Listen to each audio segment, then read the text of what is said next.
আলোচনা করব দক্ষিণ চব্বিশ পরগনা এবং উত্তর চব্বিশ পরগনার যে আসনগুলো রয়েছে পশ্চিমবাংলার 42টা লোকসভার মধ্যে উত্তর এবং দক্ষিণের যে আসনগুলো আছে সেই আসনগুলো কারা কারা জিততে পারে। ইতিমধ্যে আপনারা জানেন যে বাম, কংগ্রেস, বিজেপি, টিএমসি সহ নতুন একটি দল সংযোজন হয়েছে, তার নাম হচ্ছে ইন্ডিয়ান সেকুলার ফ্রন্ট অর্থাৎ আইএসএফ। আমরা দেখতে পাচ্ছি যে 2021-এ বিধানসভায় এই দলটি আত্মপ্রকাশ করে।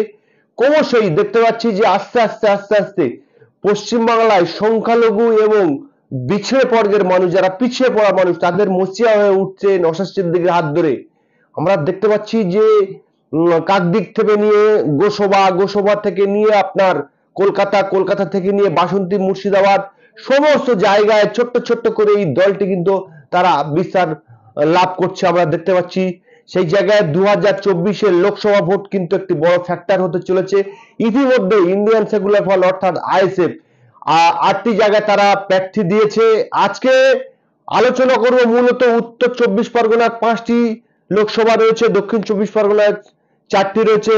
উত্তর চব্বিশ পরগনায় 5টির মধ্যে আপনার বনগাঁ, বারাসাত, দমদম, আপনার বসিরহাট, তারপরে রয়েছে বারাসত, বারাকপুর রয়েছে 5টি। আর দক্ষিণ চব্বিশ পরগনা যাদবপুর, মথুরাপুর, ক্যানিং পূর্ব এবং জয়নগর এবং আপনার যাদবপুর। তো মূলত আজকে আলোচনা করব যাদবপুর এবং বসিরহাট নিয়ে। এই জানেন তো আপনারা যে ভোটের এখন বহু সময় বাকি আছে, অনেক দিন ছাড় পায় পশ্চিমবাংলায় ভোট হবে। আমরা চেষ্টা করব আজকে দুটো কেন্দ্র নিয়ে আলোচনা করছি, পরের দিন চেষ্টা করব আরো বাড়িয়ে আপনাদের সামনে তুলে ধরার। বিশেষ করে আজকে আলোচনা করব বসিরহাট এবং যাদবপুর নিয়ে। প্রথমে আমি বসিরহাটে আসব।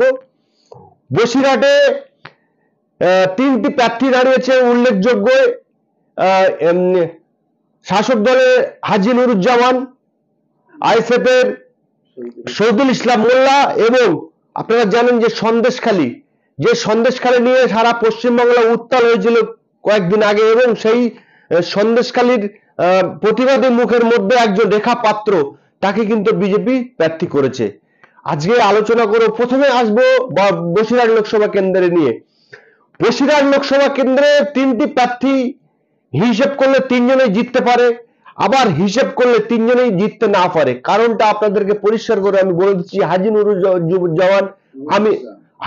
ইসলাম, আমি ভুল না বললেও হাজী নুরুল ইসলাম এই জায়গা থেকে আরো একবার জিতেছিল লোকসভায়। পরবর্তীকালে ওনাকে ওখান থেকে ট্রান্সফার করে অন্য কোনো জায়গায় দেওয়া হয়, সেই জায়গায় পরাজিত হয়। পরবর্তীকালে ফের উনি হাওড়ার কোনো একটি জায়গা থেকে বিধানসভায় যেতে, বর্তমানে উনি কিন্তু আমাদের বিধানসভার সদস্য এবং বিধানসভার বিধায়ক। সেই জায়গায় হাজী নুরুজ্জামানকে দাঁড় করানো হয়েছে বসিরহাট লোকসভা কেন্দ্র থেকে। আপনারা জানেন যে বর্তমান শাসক দল সবসময় চমক দিতে ভালোবাসে, এবং সেই চমকগুলো পশ্চিমবাংলার মানুষকে মানে বিভ্রান্ত করার চমক দেখানো হয়। দেখেছিলেন আগের লোকসভায় দাঁড়িয়েছিল নুসরত জাহানকে। নুসরত জাহান কিন্তু লোকসভায় দাঁড়িয়ে বসিরহাটের মানুষের ভোট নিয়ে উনি বসিরহাট মানুষের জন্য কি করেছে, বসিরহাট মানুষ কিন্তু সেটা ভালো মতো মানে পরিক্রম করতে পেরেছে, তারা বুঝতে পেরেছে। সেই জন্য শাসক দলও সম্ভবত বুঝতে পেরেছে যে নুসরত জাহানকে দিলে আর চলবে না, নুসরত জামানের চমক কিন্তু আর খাটবে না। আমরা দেখেছিলাম নুসরত জাহান যে জায়গায় একটি লোকসভায় 7টা বিধানসভা নিয়ে একটি লোকসভা গঠিত, সেই 7টি লোকসভার মানুষের কণ্ঠ হয়ে লোকসভায় কিন্তু বলতে হয়, তাকে সেখানে দাবি দেওয়া পেশ করতে হয়। সেই জায়গায় আমরা দেখেছিলাম যে নুসরত জাহান এবং মিহির চক্রবর্তী, যিনি যাদবপুর থেকে জয়ী হয়েছিলেন, সেই দুজনকে কিন্তু এবারে শাসক দল টিকিট দেয়নি। সেই নুসরত জাহান কি করেছিল, সেলফি তুলছিল লোকসভাতে গিয়ে, সেগুলো মানুষ কিন্তু নোটিশ করেছে এবং শাসক দল নোটিশ করেছে, সেই জন্য তাকে টিকিট দেওয়া হয়নি। এইবারে হাজী নুরুল ইসলামকে দেওয়া হলো টিকিট। আমি প্রথমে হাজী নুরুল ইসলামের কথায় আসবো। অনেক পুরনো মুখ এবং রাজনীতি বহুদিন ধরে করে আসছেন, এবং উনি এই জায়গা থেকে একবার জিতেছিল, তাহলে ওনাকে কেন সরিয়ে অন্য জায়গায় দেওয়া হলো? সে জায়গায় যে জায়গায় জয়ী হয়েছিল সে জায়গা থেকে ওনাকে সরিয়ে দেওয়া হলো, সরিয়ে দিয়ে ওই জায়গায় অন্য কাউকে দেওয়া হলো। কাকে? নুসরত জাহানকে চমক দেওয়া হলো। বর্তমানে আমরা যেটা বুঝতে পারছি যে বসিরহাটে যে সংখ্যালঘু ভোট প্রায় 50 থেকে 55% রয়েছে, সেই জায়গায় আমরা দেখতে পাচ্ছি হাজী নুরুজ্জামানের পক্ষে কিছু ভোট গেলেও কিছু ভোট কেটে যাওয়ার সম্ভাবনা রয়েছে। কারণ আমি আপনাদেরকে একটি বলছি একটা জিনিস, যে কিছুদিন আগে সন্দেশখালী কিছু কাণ্ড ঘটেছে, আপনারা দেখেছেন। তাছাড়াও রাজ্যে একের পর এক দুর্নীতি, চাকরি চুরি, কয়লা চুরি, গরু চুরি, এমনকি ধর্মতলায় আপনারা গেলে বুঝতে পারবেন যে ধর্ণাতলায় পরিবর্তন হয়েছে। যাদের চাকরিগুলো বেচে খাওয়া হয়েছে, যাদের চাকরিগুলো মানে ব্ল্যাক করা হয়েছে, তাদের টাকা নিয়ে বান্ডিল বান্ডিল টাকা নেওয়া হয়েছে, তারা কিছু না পেয়ে তারা ধর্ণায় বসে গেছেন।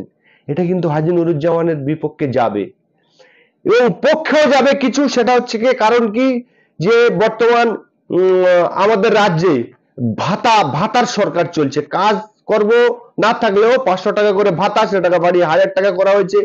এবং শাসক দলে যারা রয়েছে আষ্টে পৃষ্ঠে, সে পঞ্চায়েত প্রধান থেকে শুরু করে আর এমএলএ, এমপি, মন্ত্রী, তারা সবাই এই শাসক দলের আষ্টে পৃষ্ঠে তারা রয়েছে এবং তারা শাসক দলের আষ্টে পৃষ্ঠে থেকে বেশ কিছু অর্থ উপার্জন করেছে, সে সাদা পথের দিকে হোক এবং বেকা পথের থেকে হোক, কিছু অর্থ উপার্জন করেছেন। সেই মানুষগুলো কিন্তু থাকবে নুরুজ্জামানের পক্ষে। তো সব মিলিয়ে নুরুজ্জামানকে এই জায়গায় জেতা কিন্তু টাফ হয়ে দাঁড়াচ্ছে। এবারে আসবো আমি রেখা পাত্র।